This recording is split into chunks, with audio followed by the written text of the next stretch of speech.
ಎಲ್ಲರಿಗೂ ನಮಸ್ಕಾರ. 5ನೇ ತರಗತಿಯ ಅಭ್ಯಾಸ ಪುಸ್ತಕದ ನೀರು ಥೀಮ್ನ ಪಾರ್ಟ್ 1 ವಿಡಿಯೋದಲ್ಲಿ ಕೆಲವು ಪ್ರಶ್ನೆಗಳ ಕುರಿತು ಚರ್ಚಿಸಿದ್ದೆವು.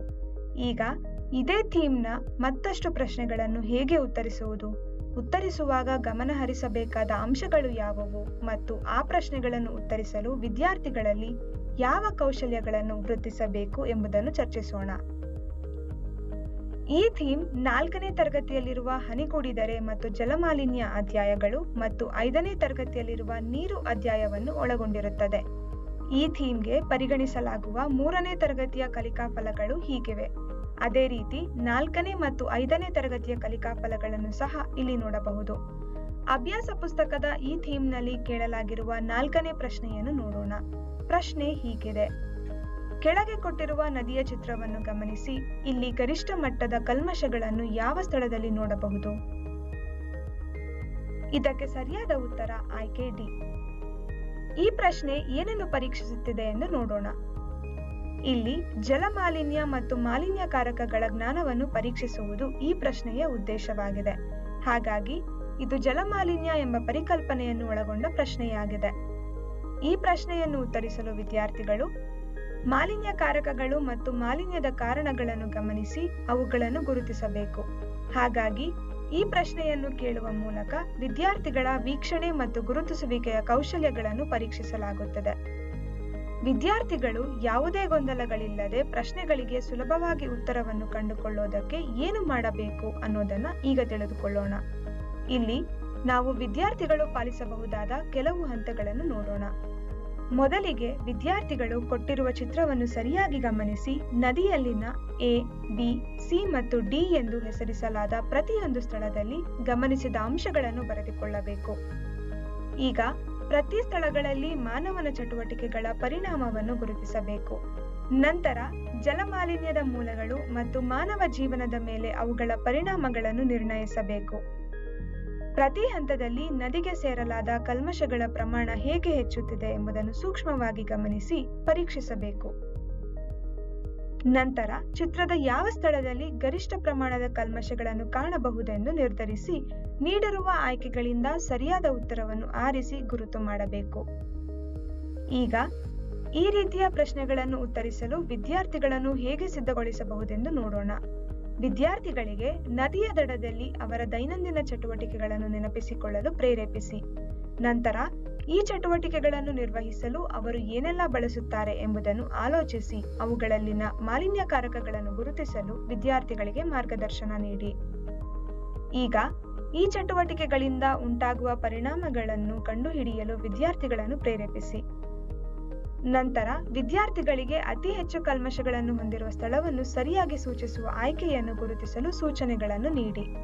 ಈ ರೀತಿಯ ಇನ್ನೂ ಹೆಚ್ಚು ಪ್ರಶ್ನೆಗಳನ್ನು ಉತ್ತರಿಸುವಂತೆ ವಿದ್ಯಾರ್ಥಿಗಳನ್ನು ಸಿದ್ಧಗೊಳಿಸಲು ಅವರನ್ನು ಗುಂಪು ಚರ್ಚೆಗಳಲ್ಲಿ ತೊಡಗಿಸಿ ಮಾಲಿನ್ಯಕಾರಕಗಳನ್ನು ಗುರುತಿಸಲು ಸಹಾಯ ಮಾಡುವ ಯೋಜನೆಗಳನ್ನು ಮಾಡುವಂತೆ ಪ್ರೇರೇಪಿಸಿ. ಈಗ ಅಭ್ಯಾಸ ಪುಸ್ತಕದ ಈ ಥೀಮ್ನಲ್ಲಿ ಕೇಳಲಾಗಿರುವ 8ನೇ ಪ್ರಶ್ನೆಯನ್ನು ನೋಡೋಣ. ಪ್ರಶ್ನೆ ಹೀಗಿದೆ: ಅರ್ಜುನ್ ಮತ್ತು ಆತನ ಸಹೋದರ ಸಮುದ್ರ ತೀರಕ್ಕೆ ಹೋಗಿದ್ದರು. ಅಲ್ಲಿ ಅವರು ಬಹಳಷ್ಟು ಪ್ಲಾಸ್ಟಿಕ್ ಬಾಟಲಿಗಳು, ಚೀಲಗಳು ಮತ್ತು ತ್ಯಾಜ್ಯವು ನೀರಿನಲ್ಲಿ ತೇಲುತ್ತಿರುವುದನ್ನು ಗಮನಿಸಿದರು. ಯಾವೆಲ್ಲ ಜೀವಿಗಳು ಇದರಿಂದ ಬಾಧಿತವಾಗುತ್ತವೆ ಎಂದು ಅರ್ಜುನನಿಗೆ ತಿಳಿದುಕೊಳ್ಳಬೇಕೆನಿಸಿತು. ನಿಮ್ಮ ಪ್ರಕಾರ ಸೂಕ್ತವಾದ ಆಯ್ಕೆಯನ್ನು ಆರಿಸಿ. ಇದಕ್ಕೆ ಸರಿಯಾದ ಉತ್ತರ ಆಯ್ಕೆ ಎ. ಏಕೆಂದರೆ ನೀಡಿರುವ ಆಯ್ಕೆಗಳಲ್ಲಿ ಸಮುದ್ರ ಆಮೆಗಳು ಮತ್ತು ತಿಮಿಂಗಲಗಳು ಮಾತ್ರ ಸಮುದ್ರದಲ್ಲಿ ವಾಸಿಸುವ ಪ್ರಾಣಿಗಳಾಗಿವೆ. ಈಗ ಈ ಪ್ರಶ್ನೆ ಏನನ್ನು ಪರೀಕ್ಷಿಸುತ್ತದೆ ಎಂದು ಅರ್ಥ ಮಾಡಿಕೊಳ್ಳೋಣ. ಇಲ್ಲಿ ಪ್ಲಾಸ್ಟಿಕ್ ಜಲಮೂಲಗಳಿಗೆ ಮತ್ತು ಅವುಗಳಲ್ಲಿ ವಾಸಿಸುವ ಜೀವಿಗಳಿಗೆ ಸೇರುವುದರ ದುಷ್ಪರಿಣಾಮಗಳ ಬಗೆಗಿರುವ ಜ್ಞಾನವನ್ನು ಪರೀಕ್ಷಿಸುವುದು ಈ ಪ್ರಶ್ನೆಯ ಉದ್ದೇಶವಾಗಿದೆ. ಹಾಗಾಗಿ ಇದು ಜಲಮಾಲಿನ್ಯದ ದುಷ್ಪರಿಣಾಮಗಳ ಪರಿಕಲ್ಪನೆಯನ್ನು ಒಳಗೊಂಡ ಪ್ರಶ್ನೆಯಾಗಿದೆ. ಈ ಪ್ರಶ್ನೆಯನ್ನು ಉತ್ತರಿಸಲು ವಿದ್ಯಾರ್ಥಿಗಳು ಜಲಮಾಲಿನ್ಯದಿಂದಾಗಿ ಪ್ರಭಾವಿತವಾಗಿರುವ ಪ್ರಾಣಿಗಳನ್ನು ಗುರುತಿಸಬೇಕು. ಹಾಗಾಗಿ ಈ ಪ್ರಶ್ನೆಯನ್ನು ಕೇಳುವ ಮೂಲಕ ವಿದ್ಯಾರ್ಥಿಗಳ ಗುರುತಿಸುವಿಕೆಯ ಕೌಶಲ್ಯಗಳನ್ನು ಪರೀಕ್ಷಿಸಲಾಗುತ್ತದೆ. ಈಗ ಈ ಪ್ರಶ್ನೆಯನ್ನು ಉತ್ತರಿಸಲು ವಿದ್ಯಾರ್ಥಿಗಳು ಪಾಲಿಸಬೇಕಾದ ಕೆಲವು ಹಂತಗಳನ್ನು ನೋಡೋಣ. ಮೊದಲಿಗೆ ವಿದ್ಯಾರ್ಥಿಗಳು ಕೊಟ್ಟಿರುವ ಪ್ರಶ್ನೆಯನ್ನು ಪ್ರಮುಖ ಪರಿಕಲ್ಪನೆಗೆ ಅನುಗುಣವಾಗಿ ವಿಭಜಿಸಬೇಕು. ಈ ಪ್ರಶ್ನೆಯಲ್ಲಿ ವಿದ್ಯಾರ್ಥಿಗಳು ಜಲಮಾಲಿನ್ಯದಿಂದ ಜಲಮೂಲಗಳಲ್ಲಿ ವಾಸಿಸುವ ಪ್ರಾಣಿಗಳ ಮೇಲೆ ಉಂಟಾಗುವ ಪರಿಣಾಮಗಳು ಎಂಬ ಪ್ರಮುಖ ಅಂಶವನ್ನು ಗುರುತಿಸಬೇಕು. ನಂತರ ವಿದ್ಯಾರ್ಥಿಗಳು ನೀರಿನಲ್ಲಿ ತೇಲುತ್ತಿರುವ ಪ್ಲಾಸ್ಟಿಕ್ ಬಾಟಲಿಗಳು, ಪ್ಲಾಸ್ಟಿಕ್ ಚೀಲಗಳು ಮತ್ತು ತ್ಯಾಜ್ಯದಿಂದ ಉಂಟಾಗುವ ಸಮಸ್ಯೆಗಳನ್ನು ಪಟ್ಟಿ ಮಾಡಬೇಕು. ಈಗ ವಿದ್ಯಾರ್ಥಿಗಳು ನೀಡಿರುವ ಆಯ್ಕೆಗಳಲ್ಲಿನ ಪ್ರಾಣಿಗಳನ್ನು ಅವುಗಳ ಆವಾಸಗಳಿಗೆ ಅನುಗುಣವಾಗಿ ವರ್ಗೀಕರಿಸಬೇಕು.